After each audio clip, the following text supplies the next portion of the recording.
जिस तरह हम और आप जानते हैं, all India Muslim personal law board हमारी सबकी आवाज़ हुकूमत तक पहुंचाने के लिए दिल्ली में 17 तारीख को जंतर मंतर पर एहतजाज दे चुका है। बहुत अजीमुशान एहतजाज किया है। उसमें अकाबिर उलमा हमारे सारे मौजूद थे रोज़ा रखकर। हम भी रोज़ादार होते हुए हम लोग हमारी मजहबी उमूर के हिफाजत के लिए उसमें दखल अंदाजी से हुकूमत को रोकने के लिए वक्फ बिल 2024 की सख्त मुखालिफत करते हैं। Waqf bill down down, Waqf bill down down. Go back, Waqf bill, go back, go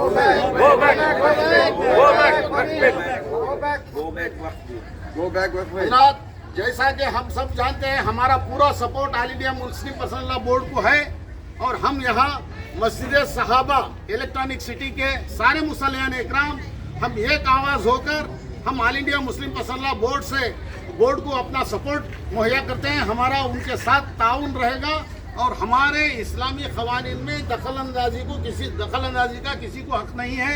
जो दखल अंदाजी करें वो गलत है। हमें हमारा कॉन्स्टिट्यूशन, हमारा संविधान, हमारा आइन हम सबको जो हक देता है वो हक से महरूम करने का किसी को भी हक नहीं है। हमारा संविधान बनाने में हमारे हिंदुस्तान की आज़ादी के लिए लड़ने वाले सब अपना खून और अपना वक्त दिए हैं। उस संविधान को हम बचाना है। संविधान बचाओ, संविधान बचाओ। Save the constitution, save the constitution. Stop interfering in the religious matters.